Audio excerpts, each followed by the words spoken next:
"You are my miracle." She said it, out there at the fence line, the way a person says a truth they have been carrying for a very long time and has at last set down. She did not look at the ground when she said it. She looked at me, and her eyes were wet in the moonlight, and she did not wipe them.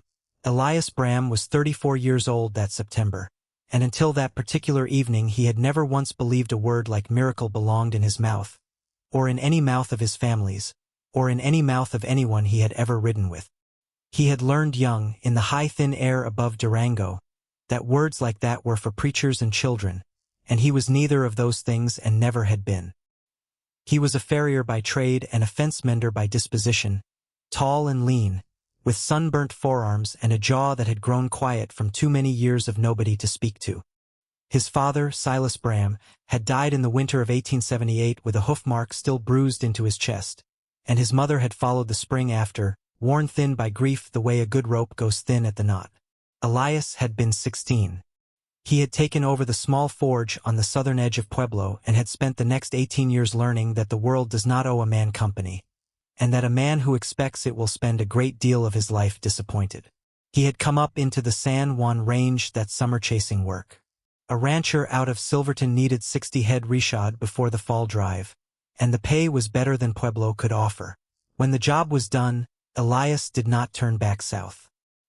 He rode further into the valleys, past the aspen groves that were only just beginning to yellow, and he stopped in a settlement called Anselm's Creek because his gray mare threw a shoe within sight of the town's single-steepled church. It was the 10th of September, 1886. He had $11 in his coat, a bedroll, a set of tongs, and no notion at all that he would still be in Anselm's Creek by the first snow. The widow Halvorsen lived at the far end of the wagon road, past the church and past the schoolhouse, on a homestead of 42 acres that her husband Peter had cleared with his own hands and then, 7 years back, had left behind. Peter had been kicked by a bay gelding the September of 1879 and had lingered 11 days before dying of the swelling inside his skull. He had been 31 years old. Marta Halvorsen had been 26 then. She was 33 now, and every soul in Anselm's Creek would have told a stranger, without being asked, that Marta Halvorsen was the finest woman in the valley and that Marta Halvorsen would never remarry. They said it in the way people say a fact they intend to be a fence. Grief does not leave, Elias would come to think later that autumn. It just learns to share the house with other things. He met her on a Tuesday, which she noticed. Marta made her deliveries to the mercantile on Wednesdays. She carried a basket of preserved beans and pickled beets, and Mrs. Ida Corning behind the counter would give her 70 cents on the dollar because Ida knew Marta would not haggle. Every Wednesday without fail. But this one Wednesday the axle on her buckboard had cracked at the hub, and she had walked into town on the Tuesday afternoon instead, on foot, to see if Jonas the wheelwright could come out. Elias was standing at the trough behind the livery, cooling a shoe he had just drawn from the fire. He had not yet gone to Jonas himself about his mare. Marta walked past the open livery doors with her shawl pulled close, and she stopped and she looked at him and he looked at her. Not a Tuesday, she thought, which she noticed. He tipped his hat. She nodded. She kept walking. It was, at that point, nothing at all. Two people had exchanged the smallest possible acknowledgement on a September afternoon, and had it stopped there it would have been forgotten by both of them by supper. It did not stop there. That evening Elias took a room above the livery for 50 cents. He asked the boy Ephraim who cleaned the stalls what work there might be around Anselm's Creek for a man with a forge and a strong back, and Ephraim, who was 12 and honest, said that the widow Halvorsen's garden fence had come down in a late August storm, and that her whole vegetable plot was being eaten to the roots by deer and by the Vandergrift boys' hogs, and that no one had helped her yet because everyone said she was proud, and that she had not asked. Elias listened. He said nothing.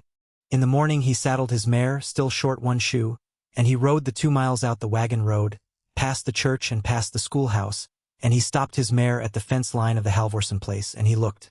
The garden was a ruin, a 1/4 acre of turned earth, once neat in rows, now trampled and cropped and half-taken.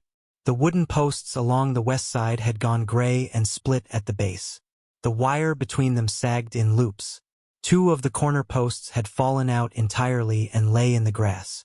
It was the kind of damage a person could look at and know exactly how long it had been left, and Elias, who read fences the way other men read faces, understood at once that Marta Halvorsen had been standing at her window for a great many mornings watching her winter food go to the deer and had not been able to bring herself to ask for help.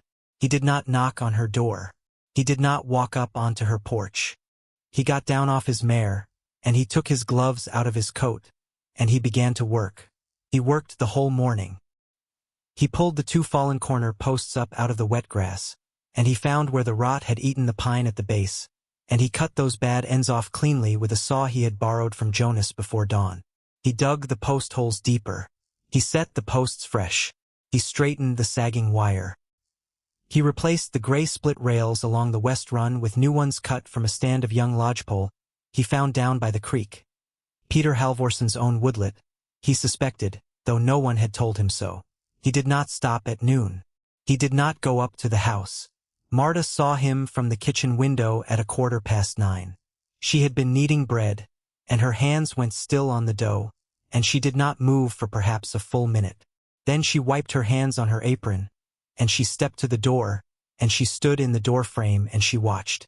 She watched a stranger, a lean, plain-faced stranger she had seen for 2 seconds the day before at the livery trough, put her fence back together in the middle of a Tuesday morning without having said a word to her. She did not go out. She did not call to him.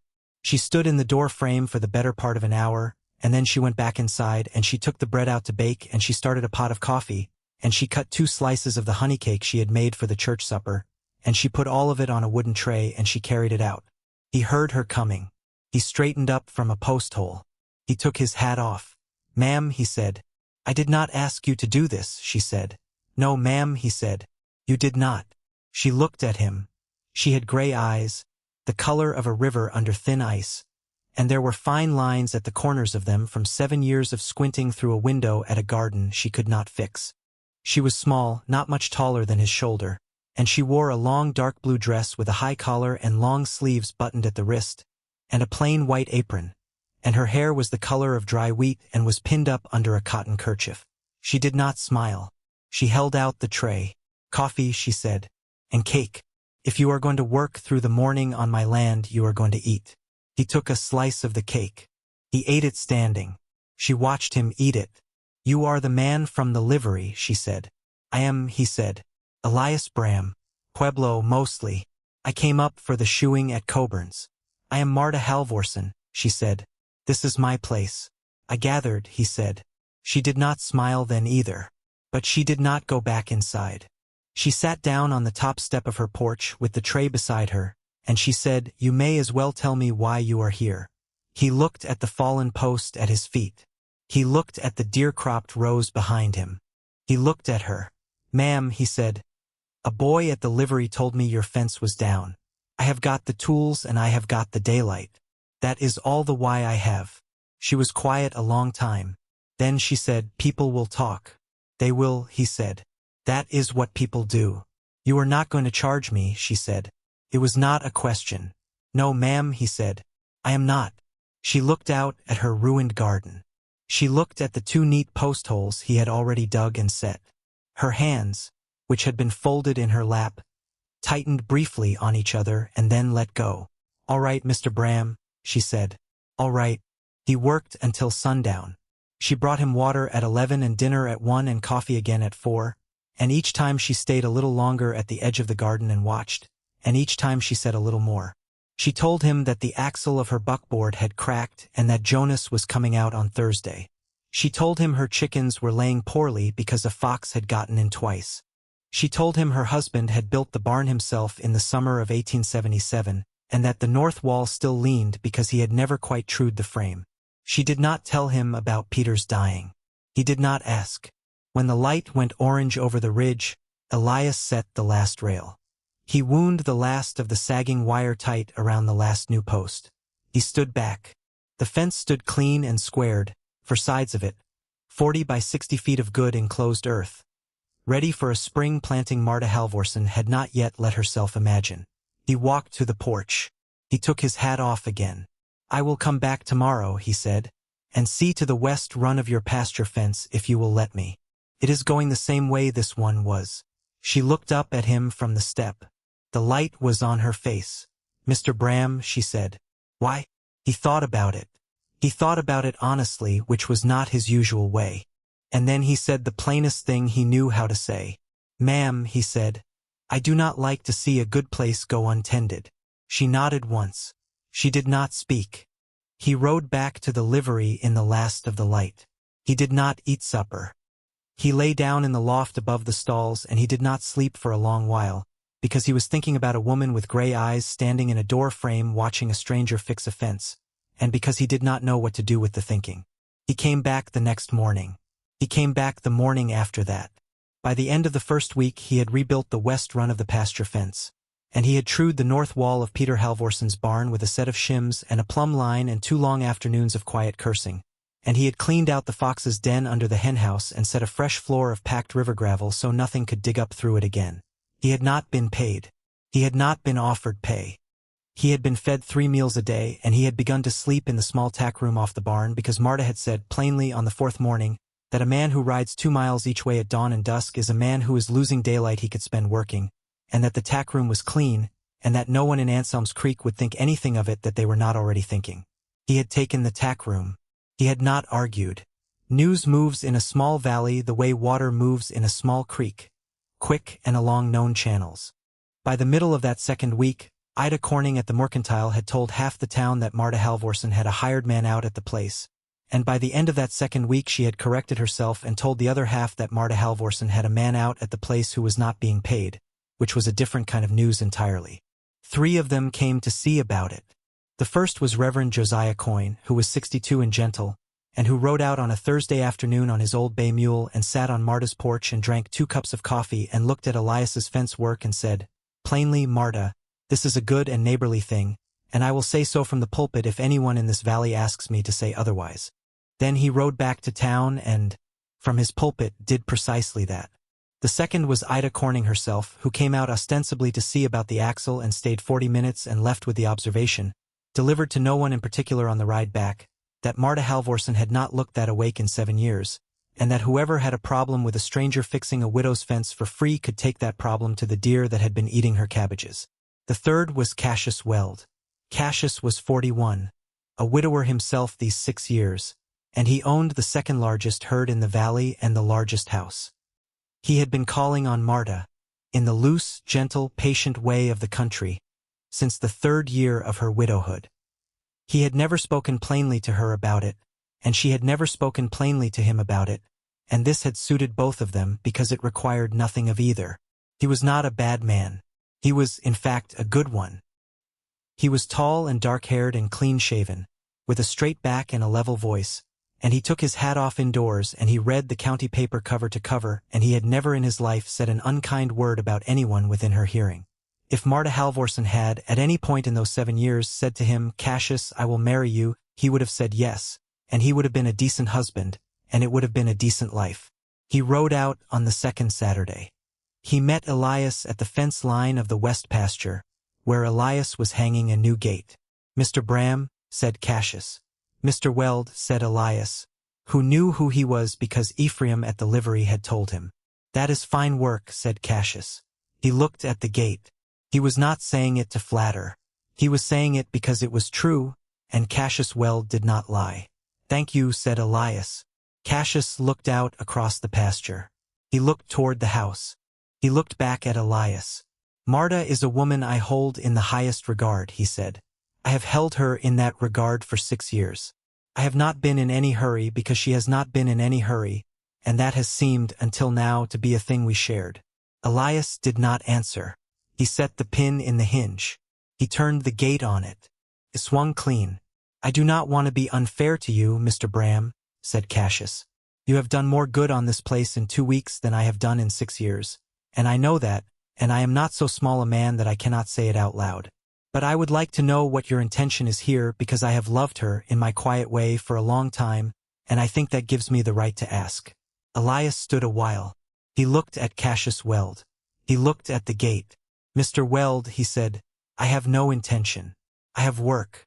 I saw a place going untended, and I have been tending it. If Mrs. Halvorson tells me tomorrow that I am to go, I will go, and I will not argue with her, and I will not say a word against her from anywhere in this country for the rest of my life. That is the only intention I know how to have. Cassius looked at him a long moment.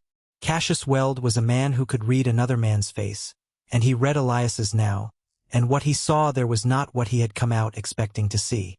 He saw a man who did not know yet what he wanted. And he saw a man who, when he did know, was not going to say it out loud until he had earned the right to.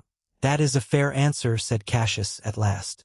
It is fairer than I came out here expecting. He put his hat back on. I will tell you this, Mr. Bram, he said. I have been patient because I thought patience was what she needed. If it turns out that what she needed was offense, I will not hold that against offense. But do not make her a promise you cannot keep. That is all I will ask of you. I will not, said Elias. Cassius nodded once. He rode back down the wagon road at a walk, and he did not turn to look back, and that, in Cassius Weld's particular language, was the closest thing to a graceful goodbye he knew how to give a place he had, for 6 years, thought might one day be his. October came in with a cold rain, and then a warm week, and then the cottonwoods along the creek went gold all at once, the way they do in that country, in a single overnight turn. Elias was still there. He had built her a new henhouse door with a proper latch. He had split and stacked 4 cords of pine against the south wall of the barn. He had, on a rainy afternoon, taken apart the buckboard axle Jonas had never quite finished and had put it back together with a shim of hammered iron he had cut in the livery forge, and the wheel had run true for the first time in 3 years. And he had built her a window. The east wall of the kitchen at the Halvorsen place had, from the day Peter Halvorsen had raised it in 1877, been a blind wall. It faced the sunrise across a good clear slope, and the light in the mornings up there was, in the right seasons, the color of poured honey, and Peter had always meant to cut a window into it and had never, in the 4 years of their marriage before he was kicked, found the afternoon. Marta had mentioned this once, in passing, on a Sunday supper, in the tone of a person mentioning a thing so old it has stopped hurting. Elias had said nothing at the time. 3 days later he had come home from town with a pane of glass wrapped in burlap on the back of his mare, and he had spent a full weekend cutting the frame and setting the sash, and on the Monday morning after, when Marta had come down the stairs in the half-dark to lay the fire, the first thing she had seen through her new east-facing window was the sun coming up over the ridge in a bar of clean gold light across her kitchen floor. She had stood in that light for a long time. She had not called out to him. He had heard her, though, from the tack room, because he had been listening for her the way a man listens for a thing he knows he does not have the right to ask for. He had heard her, plainly, in the perfect quiet of that early morning, begin to weep. He had not gone in. He had waited until she came out. She had come out at last with 2 cups of coffee, and she had walked across the yard to the tack room door, and she had knocked, and when he opened the door she had held 1 cup out to him, and she had said, "You built me a window so I would have good light." And he had said, "Yes, ma'am, I did." And she had said nothing else, and neither had he, and they had drunk their coffee standing there on the packed earth outside the tack room, and the light had come up gold across both of them, and Elias Bram had understood. Then, that he had crossed a line he had not known he was walking toward, and that he was not going to be able to walk back over it, and that he did not want to. That is what love looks like, he would think later, when he was an older man and slower to speak, when it does not announce itself. It just quietly faces east. The first Saturday of November there was a harvest supper in the parish hall at Anselm's Creek. It was the largest gathering of the year. Half the valley came. Marta had, for the 7 years of her widowhood, come alone, and had left early, and had spoken kindly to everyone and given nothing away. Elias had not planned to go. He had planned to stay at the barn and repair a broken singletree. On the Friday evening, over supper, Marta set her fork down, and she looked at him across the table and she said, "Mr. Bram, Elias, I would like you to come with me tomorrow." He did not answer at once. "I am aware of what that will mean," she said. "To them. I am asking it anyway." He looked at her. He looked at the east window, which had gone the deep blue of a November dusk. "Yes, ma'am," he said. "I will come with you." She nodded once. Her hands were steady on the table. They walked into the parish hall a little after 7. She had her hand tucked into the crook of his elbow. She wore a long gray wool dress with a high collar and long sleeves buttoned at the wrist and a small silver pin at her throat that had been her mother's. He wore a clean brown coat and his hair was combed. The hall went quiet for perhaps the length of a slow breath, And then it did not go quiet, because Reverend Coin stood up from his bench and crossed the floor and shook Elias's hand, and Ida Corning came up from behind the punch table and kissed Marta on the cheek, and Ephraim from the livery grinned at both of them from 3 tables away, and by the time they sat down, whatever had been going to be said in that valley about Marta Halvorsen and the stranger who fixed her fence had, for practical purposes, already been said, and had already lost its teeth. Cassius Weld was there. He came over halfway through supper. He shook Elias's hand firmly, and he said to Marta plainly and with dignity, "Mrs. Halvorsen, I am glad to see you well." And she said, "Cassius, thank you." And he said, "He is a good man. Do not let him go." And she said, "I do not intend to."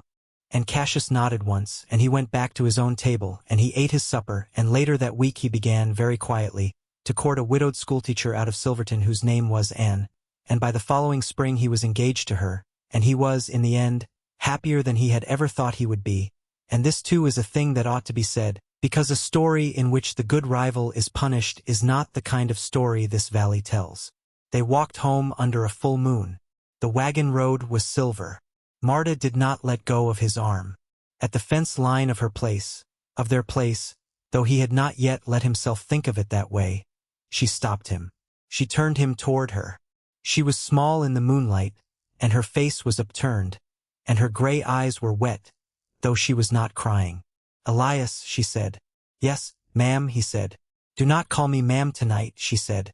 "Not tonight." He did not. "I have not said this out loud," she said, "in 7 years. I did not know if I still could. I thought that Peter had taken it with him, and I made my peace with that, or I thought I had. But you have come here, and you have not asked me for a single thing, and you have put my fence back up and my barn back true, and you have built me a window so I would have good light, and I did not ask you for any of it, and you did not ask me for any of it, and I do not know what you would call that, but I will tell you what I call it." She stopped. She took his hand in both of hers. "You are my miracle," she said. She said it the way a person says a truth they have been carrying for a long time and finally set down. She did not look at the ground when she said it. She looked at him, and her eyes were wet, and she did not wipe them. Elias Bram did not answer her at once. He was 34 years old that November, and until that evening he had never once believed a word like miracle belonged in his mouth. He looked at her. He looked at the fence line behind her, the clean squared line of it, silver in the moon. He looked at the small dark shape of the house up the slope, and at the pale rectangle of the east window in its wall, the window he had built her so she would have good light. He thought about his father, dead these 18 years, and his mother the spring after, and the 18 years of quiet forge work in Pueblo that had taught him a man does not get to expect company. And he understood, standing there in the November moonlight with a small woman's hands in his, that the world had, after all, done him a kindness he had not asked for and had not thought to want. "Marta," he said, and it was the first time he had used her name. "Yes," she said. "I do not know how to be a miracle," he said, "but I will stay here and I will work this place with you, for as long as you will have me. If you will have me, I will have you," she said, "for all of it." They were married the second Sunday of December, in the small steepled church in Anselm's Creek, by Reverend Josiah Coyne, who had, from his pulpit, said what he had said and had meant it. Ida Corning stood up for Marta. Ephraim from the livery, who was 13 by then, stood up for Elias, because Elias had asked him to, and because Ephraim was the closest thing Elias had to a witness in that valley. Cassius Weld came. He wore a good coat. He shook Elias's hand at the door and he said, plainly, "Be good to her." And Elias said, "I will." And Cassius said, "I know it." And that was the end of it between them, and it was a clean end. The following spring Marta planted her garden inside the fence Elias had built her, and it came up in long neat rows of beans and beets and cabbages and squash, and not one deer touched it, because no deer will touch a fence built by a man who has been given a reason. That fall she put up 80 jars of preserves against the winter, which was more than she had put up in any single season since Peter had died. In the summer of 1888 they had a daughter whom they named Hannah, and in 1890 a son whom they named Peter, because Marta had said plainly that Peter Halvorsen had been a good man and had loved this place and had not deserved to be forgotten from it, and Elias had said, "Yes, that is right," and had never said another word about it because there had been no other word to say. Elias mended the fence line every spring for the rest of his life. He did it in April, when the ground was soft enough to dig but hard enough to hold a post. And he did it alone, walking the four sides of the garden with a saw and a hammer and a pocket full of nails. And he did it without being asked. Marta, from the east window of her kitchen, watched him do it every one of those Aprils, for 37 Aprils in a row, and every one of those mornings she stood in her kitchen in a bar of clean gold light and understood. Again, what she had understood at the fence line under the November moon in 1886, which was that love, when it is the good kind, does not announce itself. It just quietly faces east. And if you have ever, in your own life, been the sort of person the world overlooks, if you have ever done a small good thing for someone who did not ask you to, and then walked away and then come back the next day, and then the day after that, and then found that the doing of the small good thing had become the shape of your life, then I would like you to know that this valley has a place for you in it. There has always been a place for the quiet ones. There always will be. Thank you for riding out here with me tonight. Thank you for staying with these two, for the whole long walk of it all the way to the end. Until next time, keep riding. If you like this one, I have another waiting for you. The story of a stagecoach driver who broke down on a widowed rancher's road in a spring blizzard, and what she said to him the morning the snow stopped. It's queued up right now. Come find me there.